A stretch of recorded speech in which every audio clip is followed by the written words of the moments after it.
Seattle, Washington, USA, this is the Space Dog Radio Show. I'm the Space Dog. Thanks for tuning in. Space Dog Radio, available to you 24/7 around the planet and throughout the universe at spacedogradio.com. We're also available on Twitter at Space Dog Radio. Online with us right now, Mark Taylor-Canfield, a celebrated independent journalist who's been on the Huffington Post, The Ed Show, and numerous others. Mark, thanks for joining us again on Space Dog Radio. Hey, glad to be back. It's always a good thing to be with Space Dog. You've got an important story right now that's under the radar, as many of your stories are. You've always got the inside scoop on some really important stories. One of the important stories involves environmentalists currently. Tell us a little bit more about that. Well, in the wake of all of these revelations about NSA spying and government surveillance of journalists at the Associated Press and all sorts of other things that have been revealed lately through WikiLeaks and Glenn Greenwald.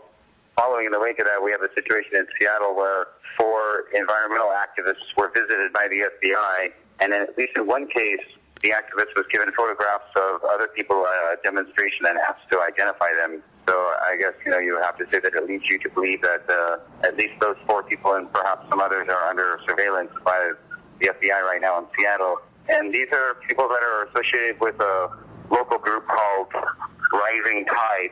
So there's a Seattle chapter of Rising Tide, but there's also a national group, which is opposed to the Alberta Tar Sands Project. And here in Seattle, the focus has been on opposition to the coal trains, which they're proposing run through Seattle from that project in order to get to the ports. But I would like to point out on that issue that our own mayor and city council and pretty much, most of our local government are against the coal trains coming through Seattle because of the environmental risks due to the coal dust, because there tend to be uncovered cars that just really kick up the dust in the area. As far as I can tell, the problem is that you're not going to get much information on this. It's not really being covered. But there is a website called the Committee Against Political Repression at WordPress, and they do have statements by the activists who were visited by the FBI at home and at their schools. So that's one place you can get information. But other than that, it's really hard to find any coverage of this at all. Well, you don't have to be an environmentalist or someone who's active in the political party to be under surveillance by the police or the FBI. If you're a sports fan, if you're a Seahawks fan, there are plenty of undercover FBI and police agents at the recent Seahawks game. So there's that. A lot of sports fans out there probably kind of nodding off, thinking about, we're not environmentalists, we're not being tracked. No, you are. You're being tracked. Everyone's being tracked. There are undercover police everywhere, and that just came to light again with more of Snowden's release in terms of how many phone calls AT&T gives out information to the NSA about in this past week. One other important thing, Labor Day. There were a lot of protests going on throughout the country. Any thoughts from downtown Seattle as far as Labor Day protests? Not really, to tell you the truth. Folks here are, I'm sure, gearing up for protest against intervention in Syria. Just to follow up on the Labor Day action, though, there was the biggest protest of its type from fast food workers requesting a workable wage. Many said it was $15 an hour, and we're going to continue following the Labor Day protest and the acts to get a living wage in place. But now on to Syria. I actually do have a comment about that. There's a city right outside of Seattle called Tukwila, Washington. Yes. Tukwila. And they are actually trying to pass the first $15 minimum wage initiative in the country.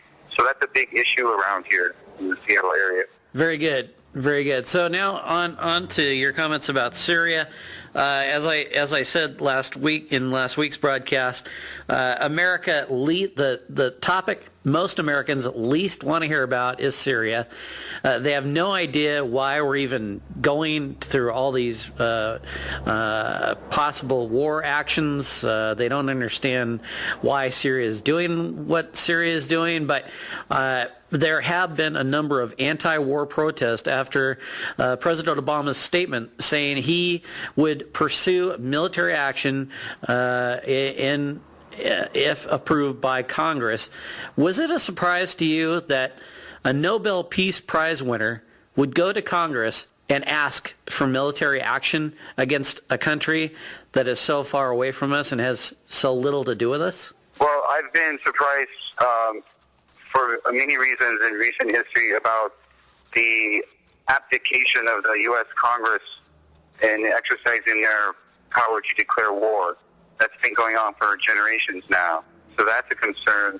And I'm also surprised that the U.S. Congress has not read, obviously, or if they have read the latest polls, they don't seem to care that only 9%, according to Reuters, of the U.S. population even wants to intervene in Syria. It's a very sensitive issue because you have human rights groups that are decrying the deaths of so many people in that country and really want some kind of intervention to stop the killing.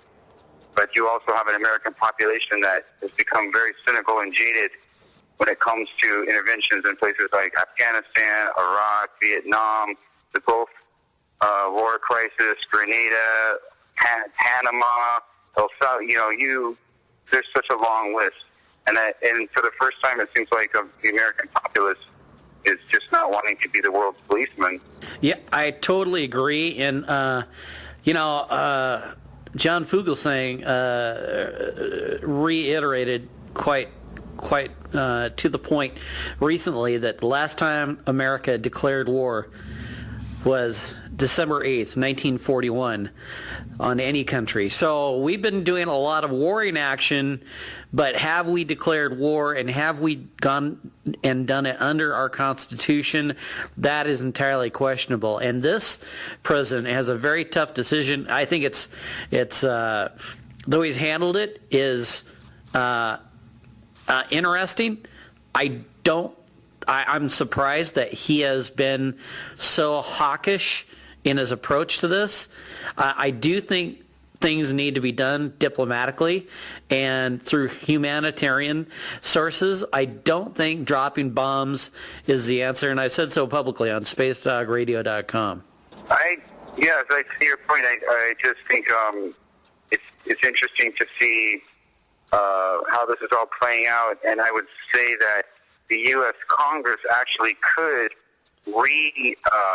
invoke its right to declare war at any moment. The Congress just does not want to reclaim that power, and that's possibly for political reasons. One political commentator explained it to me that way the Congress persons don't have to take responsibility for the fallout from those declared wars, and they can actually use it possibly even as a political tool against the president, or actually would be the Democrats during the next election.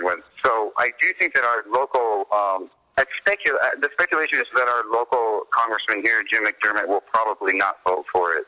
I can't see any politician, well, unless they're Republican, I don't see any politician from Washington State or the Pacific Northwest voting for war, and I think it's extremely ignorant of anyone to vote on war, especially at this critical juncture. I mean, okay, we'll just go over the scenario right now. Say that Syria did gas its people, use chemical weapons against its people. That's a horrible thing. No one disputes that. No one disputes that the war in Syria is horrible. That's true. But there's a lot of horrible things going on all over the world. You look at Congo. I mean, you look at over Sudan. I mean, you look at Mogadishu. Look at all the atrocities going on in Colombia right now. We can't be everywhere and do everything for everyone, unfortunately. And I don't think that if we want to help people, dropping bombs is the solution. And I think that probably 75% or 80% of intelligent Americans out there and the world would probably agree with me. Yeah, we have to watch out for the beating of the drums of war by the media, because that's typically what happens. It happened during both Gulf War conflicts, and the original American empire was sort of built on the backs of Joseph Pulitzer and William Randolph Hearst, because they used their periodicals, their publications, to promote the whole idea of invading Cuba to go to war with Spain. So it's a long tradition in America that the media tends to push towards war. It just remains to be seen. I don't know what the Senate delegation in Washington is going to do. I know Patty Murray was very critical of the Iraq War, but I think there's a lot of political pressure for people in Congress to actually vote for this. And something that people should, be thinking about is, where is that pressure coming from, and why are they making this decision? Yeah, exactly. And so, the Syrian conflict goes on. We'll continue to cover it, and thanks for insights on that. Mark, you've got a lot of really interesting stories. Where can we find your blog? I blog at Daily Coast, and I've also got blogs at the Huffington Post and at Blogger. So you can also follow these breaking news stories we talk about at my Facebook and Twitter site. And I also do some writing at truthout.org. So that's pretty much, good place to find stuff. You can also check out some of the audio that I do at SoundCloud. I also do some music there. So those are the best places to follow me, probably. Mark Taylor-canfield, independent journalist. You can find him on Facebook, among other places. We've got a link on Space Dog Radio. From someplace over Seattle, Washington, USA, this has been the Space Dog on the Space Dog Radio Show. Thank you for listening. Be safe, be happy, and I'll catch you next orbit.